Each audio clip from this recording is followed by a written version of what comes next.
Welcome to Draymond Does Gaming. Draymond here playing some Banner Saga today. I love this game. It's great. That's really all there is. I've played through it. I've actually only played through it once. The entire Saga Banner Saga 1, 2, and 3. A while ago. I think when the board game came out, I did that. Speaking of which, board game for this is pretty neat. It was a Kickstarter thing, and only Kickstarter, and you probably can't find it anymore because it didn't do very well in the scheme of things. But it's a neat game, and it follows.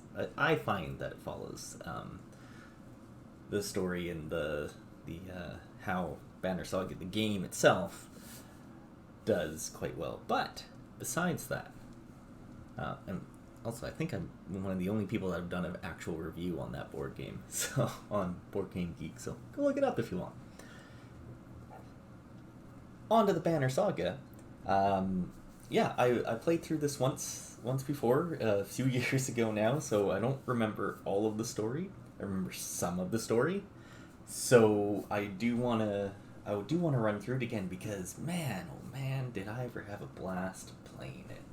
And I think it's one of those games that really speaks out to me with the turn-based battle system, the ongoing story, the characters, a little bit of that like XCOM feel to it, but not XCOM. Instead, it's Norse fantasy based, which is really cool.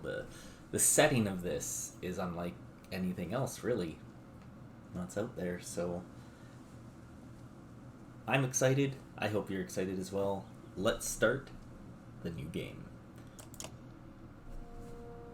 The story in the Banner Saga changes based on the choices you make. You occasionally switch between lead characters, witnessing the story unfold from different perspectives.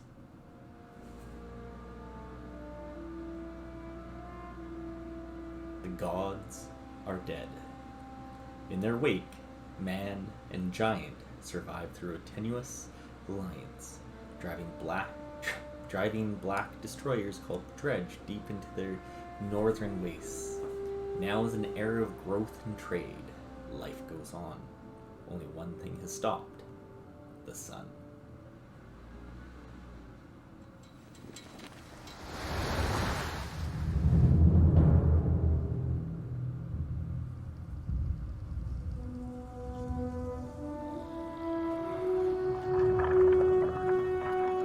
Sjá dreggjan á ferli neðan. It has been several long months on the road.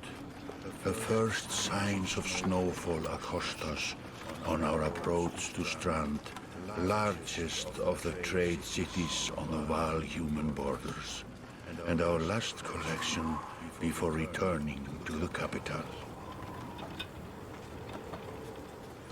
Several days ago, the sun simply came to a stop in the sky. Though during these long winter days, none of us can be certain how long it has been this way. Some of the men in the caravan have taken it as a dire omen.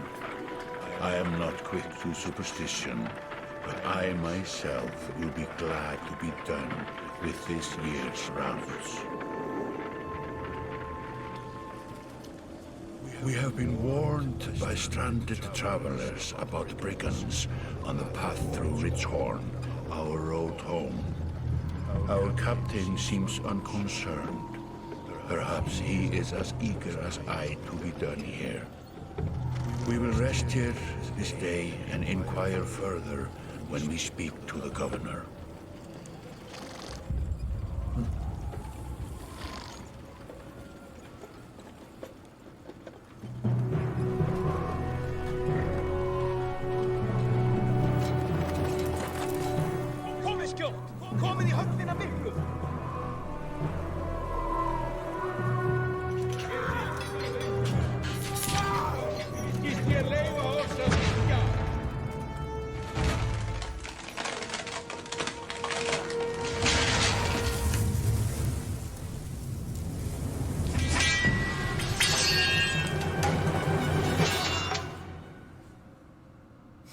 Good intro. Love it. It's been so long since I played this too, so we'll see how well we do.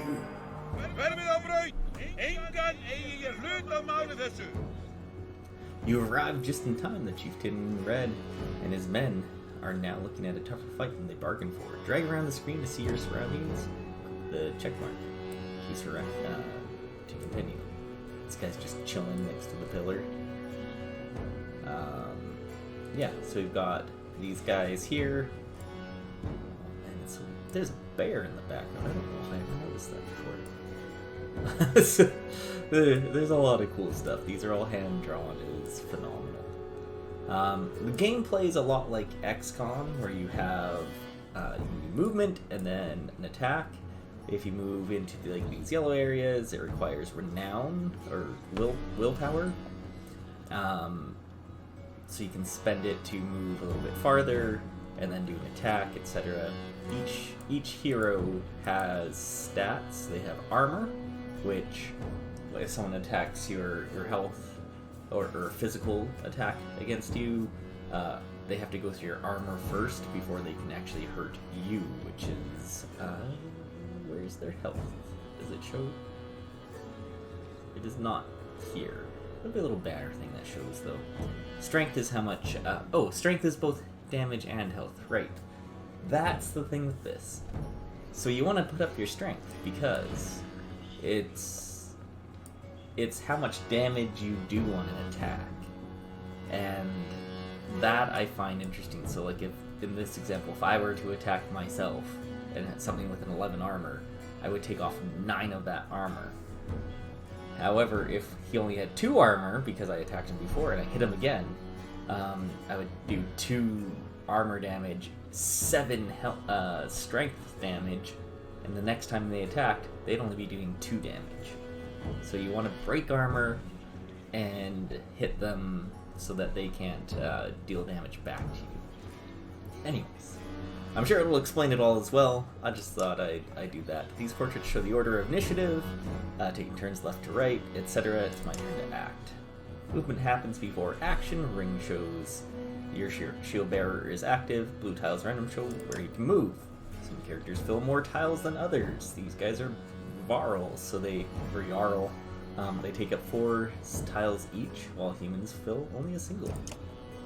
So we can block off people moving and everything.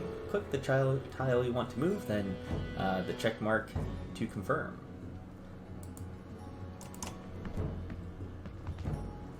Target an enemy, click the tile where they stand. Ally tiles are blue, enemies are red, etc., etc. You can choose either to attack the enemy's strength or break his armor. The number beneath each icon shows the damage you'll do to that stat. Well, might as well go for that. Strength counts as both health and damage. Loss of 2 strength means you do 2 less damage. If strength goes to 0, the character falls in battle. Armor blocks strength damage, but you can be reduced by break attack. By breaking armor, you open them up to taking more damage in the future. He only has 5 strength remaining. A strength attack will just kill him. You get renown for doing that as well. He's down. Each time you make a kill, your renown grows, which is used later to improve your characters. That's kind of the renown is the experience system. You're taking an action, your turn ends. Next up is the enemy. Turns always alternate, even if you are outnumbered. Despite being at full strength, the chieftain will do little damage against the shield banger's high armor. Now it's your Warhawk's turn. You'll appear to be out of range to these enemies, but all characters can use willpower to boost their actions. Willpower is a limited resource, so that's this yellow stat here. And exertion is how much you can use on a turn.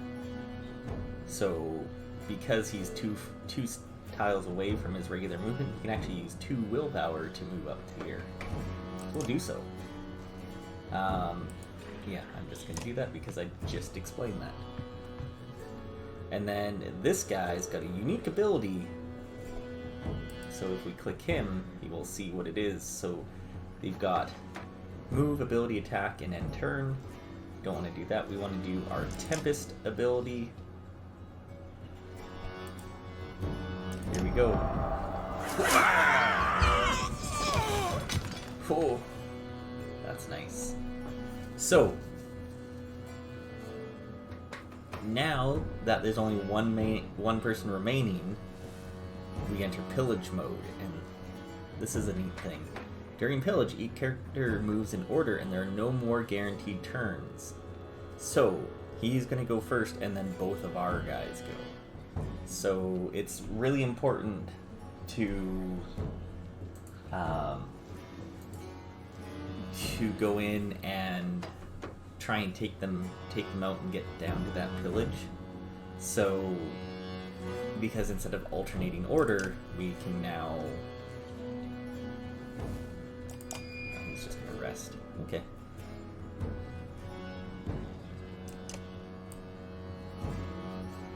Oh. There we go.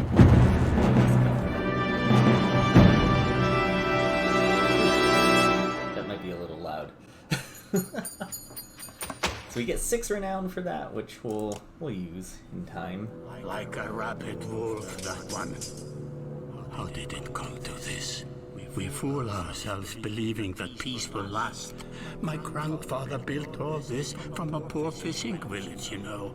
He watched the gods die, watched the chaos that followed, watched man and bard slaughter each other, even before the threats arose. All we've done is traded one struggle for another. Now that there are no more threats to war against, we war against ourselves.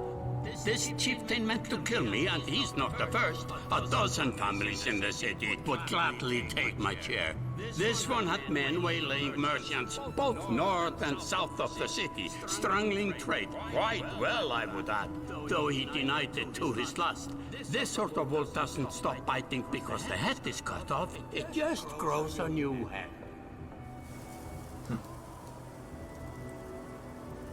I am in a bad way, my friend.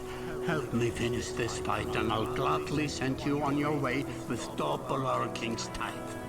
Take any men you need. They're loyal, I promise you that. They will meet you down in the proving grounds.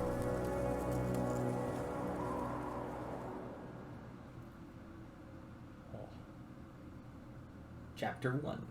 Only the sun has stopped.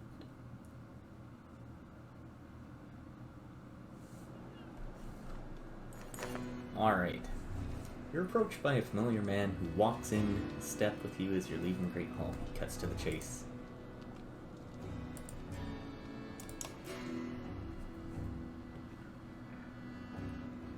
Eirik, Steward of Strand. I manage the governor's business. Ubin, isn't it? So here we get a little bit of story. We can kind of dictate how we want this to play out. I'll just go with it is. The governor tells me you will be giving us a hand. Seems a bit chaotic around here, Eirik. It's been worse. We've got lots of irons in the fire. What does he want exactly? Scaffoldings that you didn't hack up in the Great Hall scattered after you took out their chieftain. Governor just wants to make sure they stay down. Was hoping you'd join me at the marketplace by the docks. If there's anyone left to worry about, I know who can tell us. So that's one of the neat things about this is there's like places you can go. This is the town screen, which is cool. Are we allowed to do anything else? Oh yeah, I do want to drop that down just slightly because, man, that like came in very loud. I don't know if it'll be as loud for you guys as it was for us. So we have quite a few things here. This is our total renown, which we can use to upgrade our guys. How many clansmen do we have? How many fighters we have? How many Varl we have? And what our morale is, and our days of supplies. So right now we can go for 100 days, approximately. The more clansmen and fighter we have, though, the more supplies we need. So let's go check out the marketplace. Let me handle this. You meander through rows of open-face houses and eroded stalls. Colored canvases flap on a briny current. One man in particular blanches as you approach. Hard. I'm not in the mood today. For what? Talking to an idiot. The Scaffold's chieftain bled out about an hour ago, had. So tell me, what rat the rest of them crawled back into? Nobody's going to try to kill you this time. I don't talk. They don't talk to me. Eirik, need some help here? Hod, I had a change of heart. I hope you do give us a hard time. Hod sweats visibly, fumbling with some dirty trinkets on his table. Wait, just buy one of these. If everybody thinks I'm getting worked over every week, how am I supposed to know much? Just a little food money, yeah? I'm okay with that. We can give him a little bit of... You toss a sliver of silver on the table. Both men look at you with surprise. Had gestures meekly at a variety of junk from his stall. Take whatever you like. Only thing I'd like is the name of a place. Nobleman, up by East Wall. But that was months ago, last I know. Had skulks away with a wave of Eirik's hand, gathering things from his hovel, disappearing for a while until this blows over. You figure. Your bodyguard steps forward. Are we done here? Gunnulf, were you wearing green back at the Great Hall? No, just bought them while we were walking around. Why? You look like a frog. Well, I have to do that, can't I? Better than an eggplant. Gunnulf goes off to look at more stalls. Eirik, that man of yours, seemed unreliable at best. A blind dog wouldn't trust Had, but he used to be a scaffolding. If they're licking their wounds, they've probably gone to old haunts, not new ones. Nobleman is Mead Hall? Best I can tell, the name's ironic. Listen, I know a guy who'd love to put a few of these skulls to the ground. I'm going to find him. I'll meet you there. Shouldn't we have an approach of some sort? What a luxury. Come on. You've already mopped up worse today. Just make sure the governor remembers his promise. Double the usual tithe. I'll remind him. Alright, so we have the mead house here, and again, that's all we can do right now. Pretty straightforward, so. You arrive in front of what must be Nobleman. A few minutes later, Eirik appears with a weather-beaten man introduced as Valgard. I'll point them out. Eirik says over his shoulder, Ready? Let's get it over with. That's the spirit, says Valgard. Okay, here we go. Valgard boots the front door open so hard that it won't close again without repair. As you enter the hall, Eirik is already at the head of the table, his axe drawn. Wide-eyed drunken scaffoldings scramble to find their own weapons, turning tables and mead steins in the process.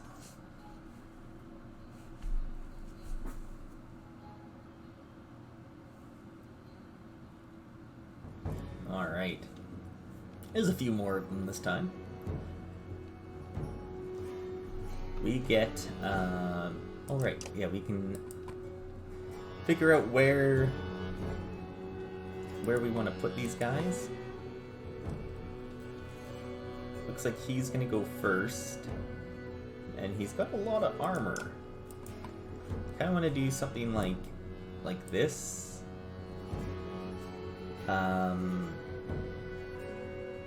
He's going last. I want them to be grouped up for when he can go, so he can just blast them with his around his Tempest. He returns the favor, gives willpower to allies, blocks Stonewall blocks damage to strength and armor for one round. Oh, cool. Right, yeah, good enough. I was hoping for more of a fight than this. Look at them. It's going to be butchery. Can we, wait or just defend? Because I want them to all move first.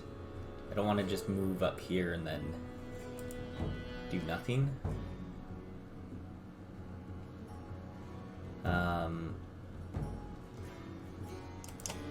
Let's just rest for a minute. Let's let them move up a little. Sure, let's rally. And let's give it to you.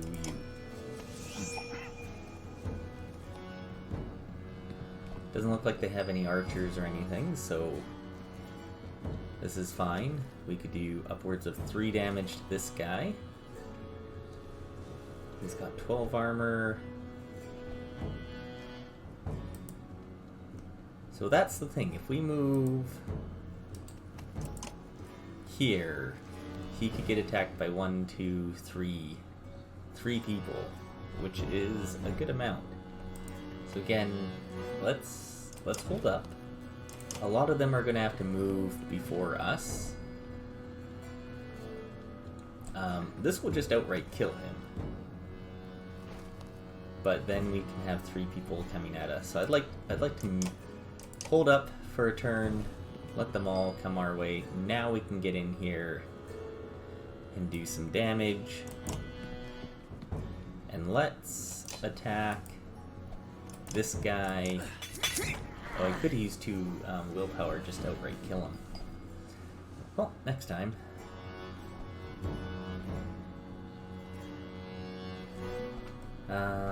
Will this guy be able to reach? No, he won't. So let's move here. Attack him.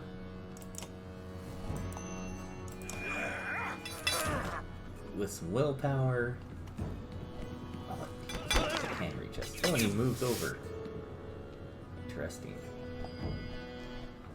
Well, you know what? That wasn't expected. We'll move up. Stab that guy.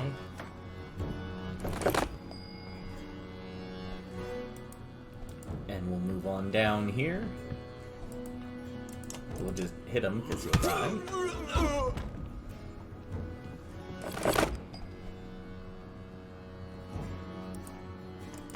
Anytime we can just get a kill, it's always nice.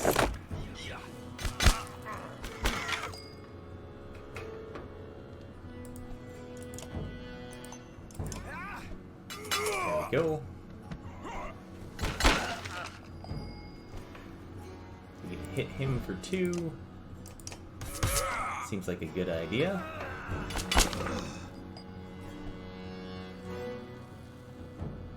I do like this moving here, so then you can kind of block off this a bit. He can get you promoted now that he's gotten a couple kills.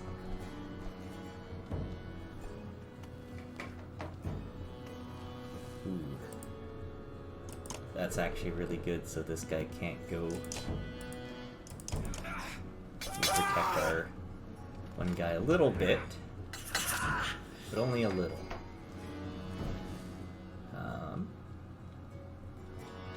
We can move him back. Not necessarily a bad idea. We don't want him to just get attacked or hurt. Who's up next? You are. So he's not going to be able to do too much here. Darn. And a Tempest. Yeah. Isn't that nice? 2, 2, 2, 5.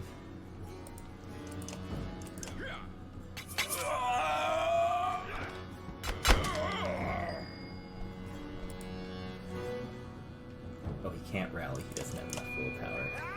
Okay.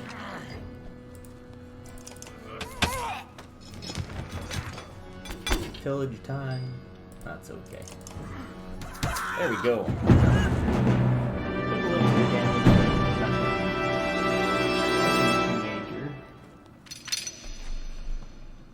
Gunolf is ready for promotion.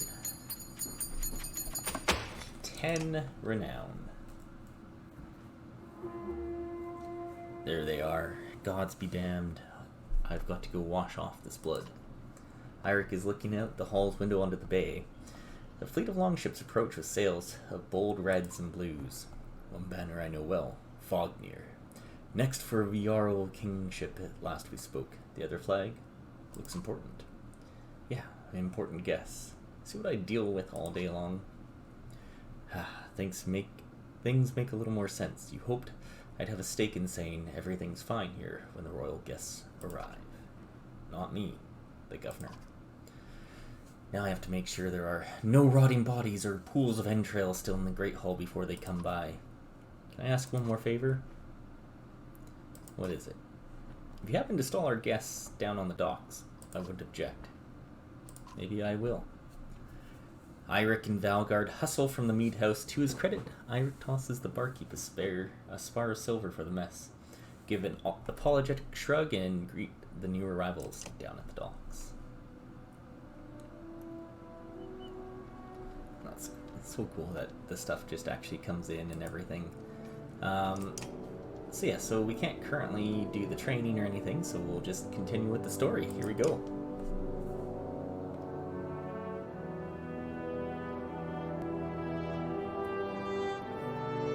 Fognir. A familiar Jarl steps onto the dark docks. In your mind, you recall a much younger version trampling the halls of Grofheim, abundant in purpose. Gods, Ubin. You're looking ancient. Comes with being old, and if there's Fognir, there must be Hakon. Must there? Still bleeding tributes from the poor and stupid old Yawks. At what age do you lose a sense of shame? Trunder demands it. I'll take that over lingering of death in Grofheim. Speaking of, I had no sense that you were so far from home. Just returned from Aberrang, in fact, and glad for it. Hakon motions to the other ships in the bay, sails still fluttering. Golden Wolf had him blazoned on red, the king of men, or someone on his behalf. The king's whelp. The king's son Ludin. Don't you know, Scrivener? We visit his capital, he visits ours. It's how you make alliances these days. It's a miserable waste of time. Yes, Hakon has it. I'd almost forgotten. It's a good thing you were around, Hakon. Then you're going to Grofheim? I have a distinct feeling I finished my business in Strand and was heading there myself. We should caravan. We should. Give it a day. In better circumstances, I'd drink a week away. But, let's just be done. Find me tomorrow at the gates. What he's trying to say is the prince is a delight to behold. Where is Moger? Hakon, have him find a place to put up the warriors. I'm heading up to meet the governor. A host of giants departs in his wake. You recognize a few, others are strangers to you. Guess I'm off to find Mulger. See you in the morning, Scrivener. I'll be along. The young prince of men ambles from his ship. He brushes off his tunic, scanning the beach with low eyelids. Ludin looks for all the world the sort of boy who grew up pulling the legs from spiders. The long road back to Grofheim should be more interesting than most years, you think.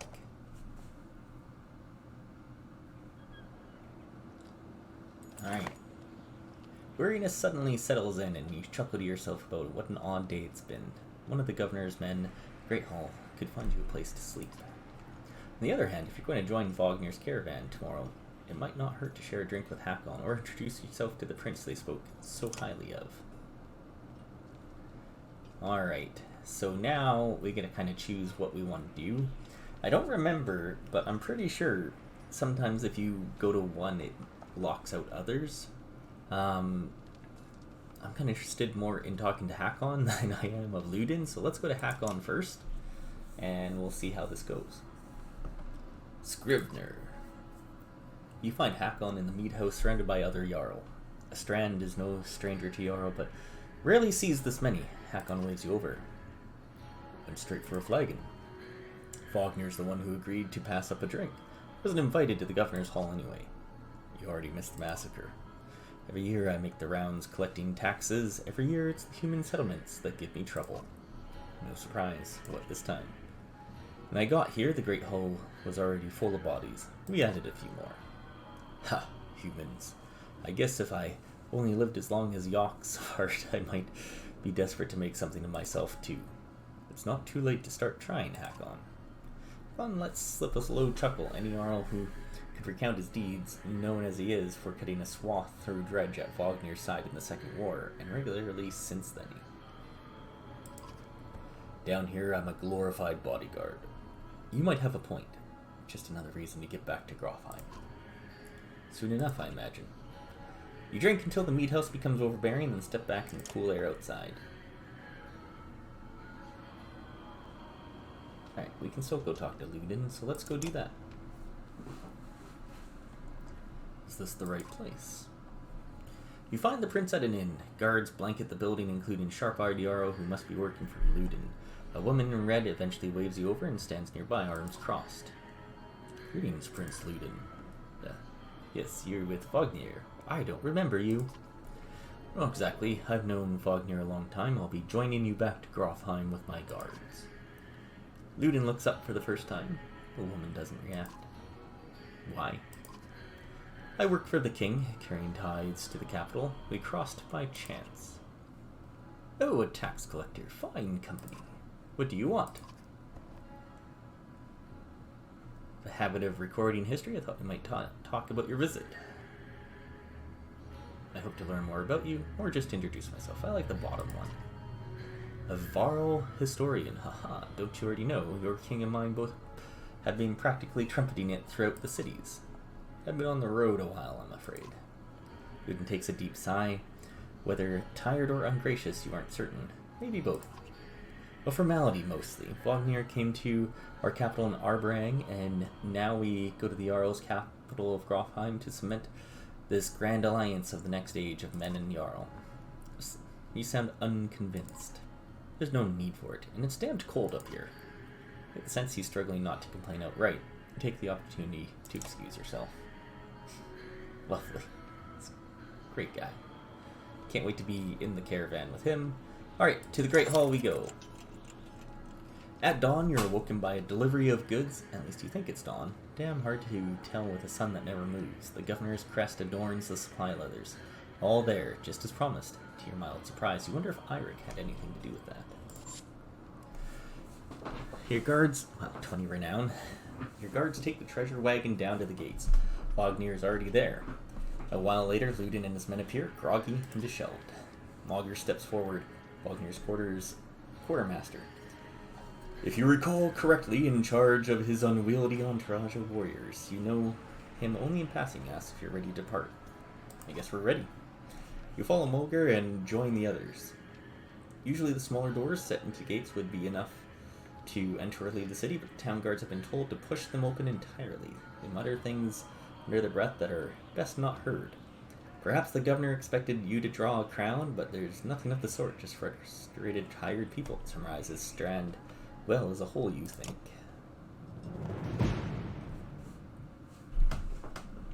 Alright.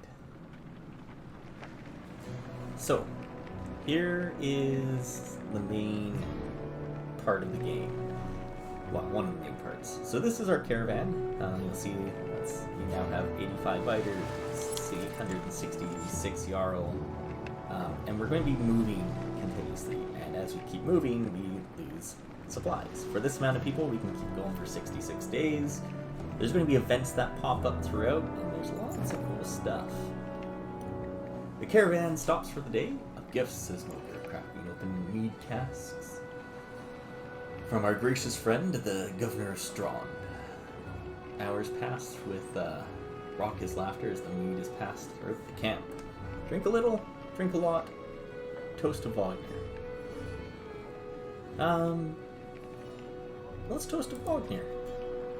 You raise your drink, toasting the alliance between man and Jarl. The others join in. Ludin's expression is like a stone wall, but the others laugh at your exaggerations. Eventually, you sit down beside Vognir. Let's chat with him. Thanks for the speech, slurs Vognir. Looks like you didn't have to miss out after all. Thanks to Moger, I thought the damned governor would never shut up. Did he give you the history of his entire family? He tried. Then he asked me to clean up this mess. For your benefit, turns out. I'd have given the job to you, too. Gods, there is no joy in politics. Speaking of which, what happens after this business with Luden? Hopefully the boy goes back to Arborang on his own, and I can take out some frustration on Dredge or something. Starting to sound like Hakon. You don't like the life of a diplomat? Haha, don't you miss the fight, Ruben? You down your meat instead of replying. Wagner slouches and shakes his head. There's no great joy in killing Dredge, but this, pretty sure this nonsense is some scheme between the two kings to force some kind of lineage. Used to be, warriors would follow you for what you've done. Isn't that why they follow you now? Is it? Or is it because I'm next in line? These lines are getting muddy, old Jarl. They've always been muddy, Wagner. Wagner stares into the campfire, lost in thought. I'll leave him to it. And depending on how we answer things and stuff too, we can raise morale, lose people, gain people, etc. You rise groggily, the campsite is a casualty of merriment. Mogr is already kicking warriors awake, and you spot Luden stalking your direction. He sidesteps sleeping bodies. Better wake up, you nudge Wagner. You're needed. Ah, it's Luden. Always a pleasure. You look well rested. Wagner releases a caged yawn and receives a hard-eyed stare in return. How long to Grofheim? We're only 2 days out of Strand, you know. Come, I'll show you on the map.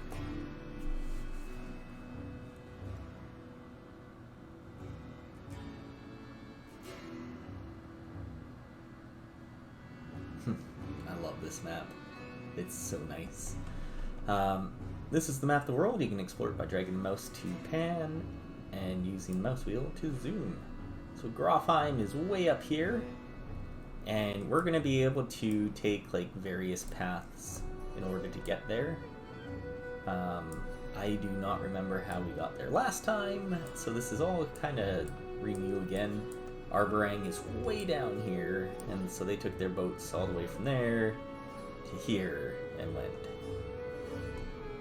There's lots of cool stuff. The left foot, the right foot, the Spine Isles, Ridgehorn, Long Reach, the Twin Rivers, Stonehorn. There's lots of cool stuff. This is the Wandering Road. And we're going to be exploring quite a bit of all of this throughout all three games. We're not... The first game is really set in getting us from here to here. The second game is set from getting us from there somewhere else, and so forth and so forth. Location of your caravan is indicated here by Ruben's icon. Yes, yes. Oh yeah. And speaking of which, here's all the stuff you can do. So you can actually go and click on all these and get some information and whatnot. So where are we right now? Birdfell. So named bad weather, the gales that blow in from the bay and around the mountain peaks keep Vetterfell in a generally unpleasant state. What really cemented the name is the kind of person who would live there. Men cast out from Strand, for one reason or another, with nowhere else to go.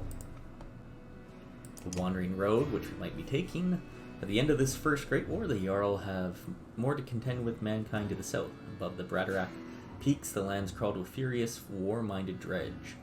The first Jarl King, Einar, led the entire Jarl race across the snowy fields of the Wandering Road, sweeping away Dredge as they went before forming the first Jarl Kingdom at Ironoft. Where's that? Oh, right there. That's cool. The home of the first Jarl King, Einar, who carved his empire into the crook of Brattenback and Wormscale Mountains. Neat. Yeah, there's just so much lore and cool stuff around here. Ridgehorn, one 6 horns built into the long. Yeah, I should stop clicking on everything because I could get immersed in here for a very, very long time. Constellations? Yeah, cool. Clutterberg, Vorden. What is this? The cardinal directions. Oh. So it is. Neat. The Vast. It's awesome. What's this? Brackish Sea. Alright, Well, let's get back to the camp. We head north, then east, past the forts. Grofheim's far from Strand. It's going to be a long march. You should have drank last night, Ludin. Why not take the ships across this to Skymersted? What's the point of marching? Silverstone Bay is called that for a reason. It stays covered in ice all year. It would tear up the longships. Too bad, though. We could have shown you all the wonders of Skymersted. Hassakan City crawling with dredge and glaciers. You like glaciers? Ludin exhales through the nose, a poor disguise for his contempt. He turns and bats aside the tent flaps as he goes, barking at his company in the distance. Don't poke the anthill, Wagner. He seems no happier to be here than you. Spend a few more days at the boy, old friend. You'll be looking for a tall cliff to hop off to. Ludin's got a shorter wick than Hakon. Thanks, Wagner. Let's get moving. Another half day to Verdfell, and if we're lucky. So camp, this is where we can get to manage our caravan. During travel, you can enter camp at any time by tapping the camp button on the travel HUD. While at camp or in towns, you can upgrade your allies or equip items. Fun. You can pass time by using the rest. Resting will improve caravan's morale. High morale will reduce casualties in war and affect your willpower in combat. Each passing day will use supplies, so only rest when necessary. The training tent will allow you to safely try out any characters in a mock battle. Tap leave at the bottom of the campsite when you're ready to go back to the road. So Heroes Tent, Rest, Training. So let's click on the Heroes Tent since it told us to. Alright, click on units to view stats, promote ranks, and learn about their abilities. So Mogre, click on the ability button to learn about their ability. Bring the pain, return the favor. Yeah, that's neat. Yeah, so he can't level up. Gunnolf can. We can promote him because he's got 3 kills. Yeah, so that's how we can give them promotions. They need to get so many kills. Impale, Embolden. Cool. And with that, we'll be able to promote. We can also add in other people up here into our roster. We only have 4 people right now. We might as well promote. You get higher stats, increase your item rank. So if we have items, items have levels, and you have to be a certain level to use those items. So it's always a good thing to do. It does cost a renown. It costs 5 renown. Let's do that. And we have 36, and we get to put points into a couple places.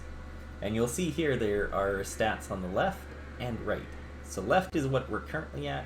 On the right is the maximum.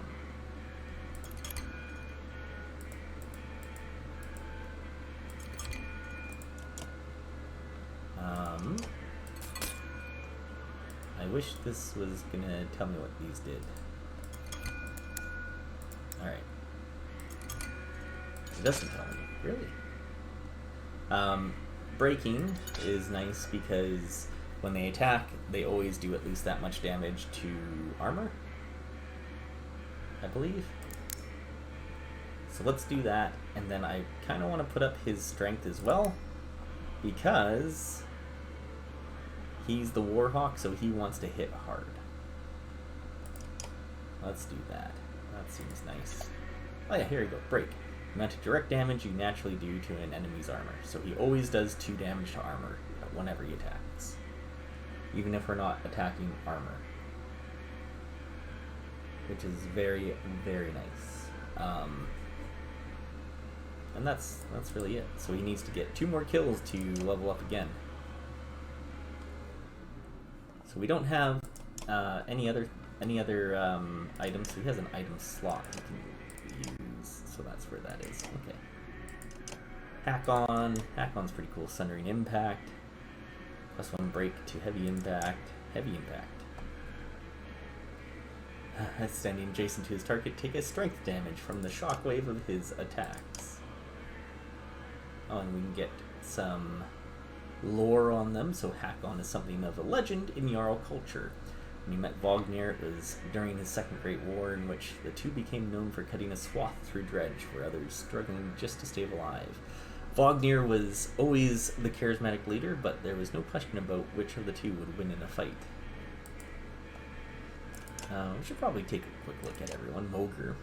Mogr's an old hand in Jarl culture. Long on the front line of the fight against the Dredge, he had the occasional brush with leading a clan of his own, but eventually settled well into commanding Vognir's personal army of Jarl warriors, and is highly respected amongst them.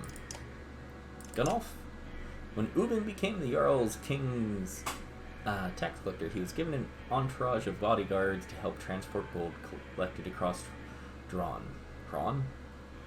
Gunnulf is the only one from the original group still alive, and with good reason.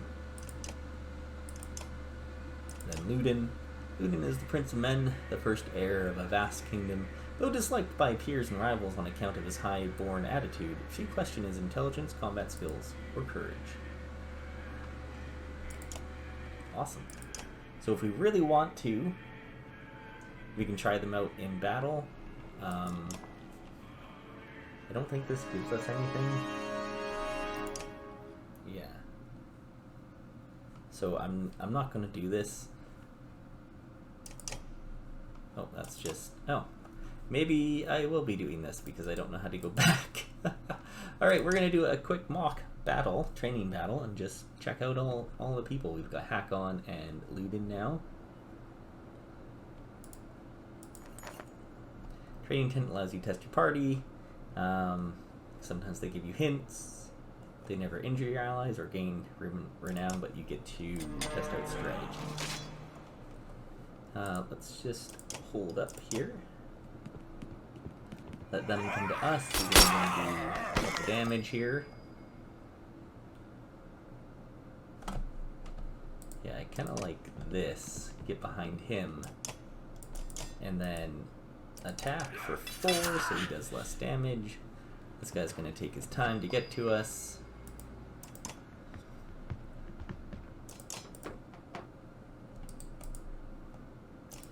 Sundering impact. Okay, so that won't actually do much for us here since he doesn't have anyone to hit with. No one. Yeah, ouch. Or charge or run through or something along that line. Take him out. Ludin. I guess that's okay.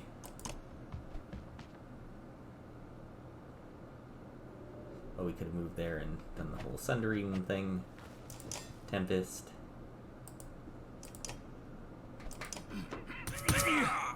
Oh well.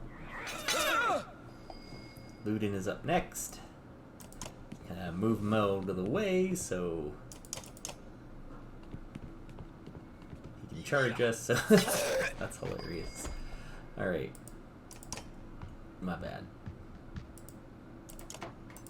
This will knock him out.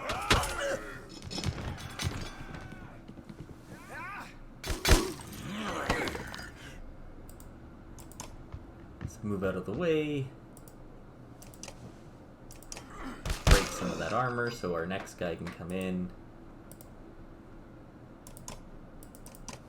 And then just murderize. Nice.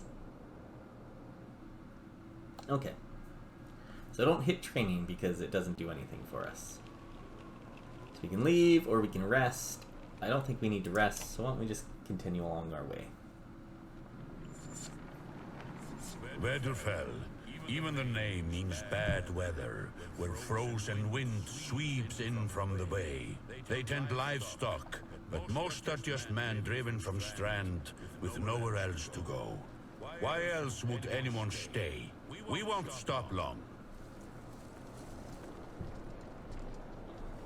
Alright. New town. By Haderbrog. That's a lot of Jarl for some missing cattle. What? The Blaze Baxen were the Strand with the cattle. Didn't expect an army. He looks pleased with himself until it sinks in you're not here on his behalf. Where have your cattle gone? Wouldn't know, my boy's seen men up the hills carrying them away. Don't know many men who can hoist a whole cow by themselves. Scaffoldings out here, maybe? Could they have a Jarl working for them? Not from what the governor told me. I'm going to take a look around and get camp set up. The peasant spits, and his eyes anxiously darting about as the caravan sets up tents. We'll be here no more than a day. There's silver for any food you got. For hundreds of Jarl? Are you serious? Whatever you're willing to sell. You're thinking of squatting. Not enough room for a couple hunters here. Forget hundreds of... Shut up. Hear that? Where's Ludin? It's faint. Sounds like fighting. Something else. Hakon takes off at a run. Great.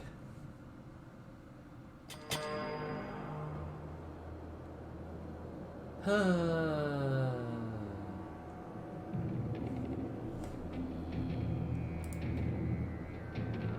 cool.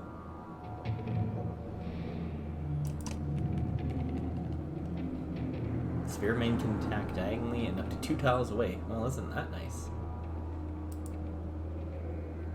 Armor blocks attacks on strength. For each number higher than your strength, there's a 10% chance the attack will be deflected. Right, so if armor, because he only has a 10 attack, he's got 5 more armor, so it's a 50% chance that it gets deflected. From here on, you will fail catastrophically if you don't break armor. Damaging both strength and armor is equally deflected. Oh.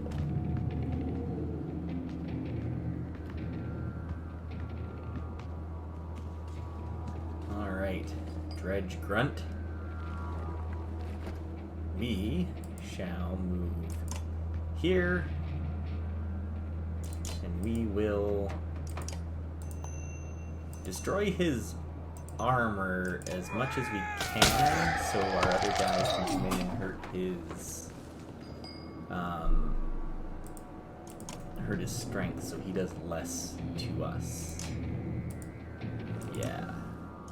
Because then he only does 11 damage, which is still a lot of damage.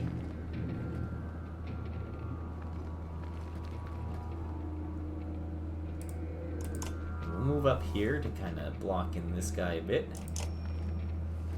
Break damage target, +1 return the favor.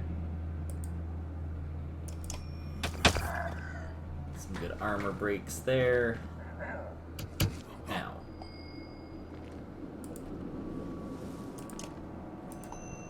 Hit him for 5 more strength damage.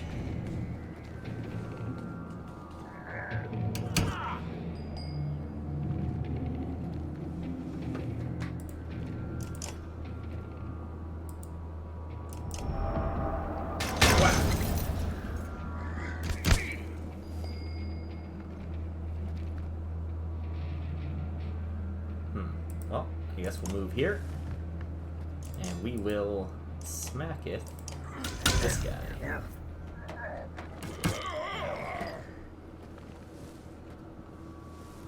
Kill him. Yeah. That's a good plan. We can promote Hakon now.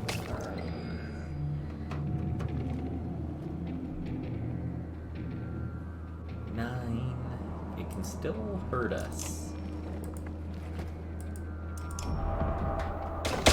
He'll still do a damage, so he does a little bit less to us. 4, 2. Yeah. We'll do this. We'll hit him hard. Now they're focusing on him, so that's okay. Hakon can get this guy. Pillage, so they're gonna work on him. We'll move over. We'll try to break some armor and make it easier for these guys. Nice. And we can be promoted as well. And no one got knocked out, so that's good. Hakon's ready for promotion, tempered by blood, and pain and resolve. 5 renown. That's enough for a promotion. Look at that. You're trying to get yourself killed, Ludin. What are you doing? I was trying to get a shot in between the plates. You've never seen a dredge before, boy. What kind of idiot. Break their armor first. Where did they come from? We didn't even see them. They were just there. Hakon goes to where Wagner lies face down. The future Varl king lies motionless aside from a spreading pool of blood. Wagner's dead.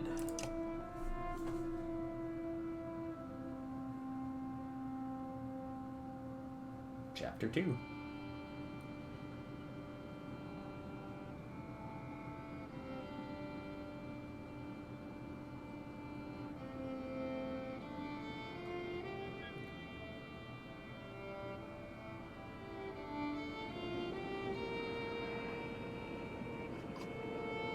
Where did that thing come from? Stay close. I think it saw us.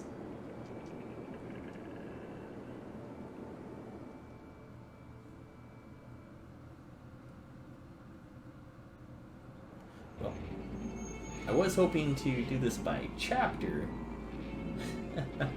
And you know what? I still probably can. I'll probably cut it here. So thanks for watching during this game. Playing some Banner Saga. I'm excited. And we'll get into the next episode right here. Yeah, I'm excited about this game. I'm having a lot of fun with it already. But we'll see you next time. So thanks for watching.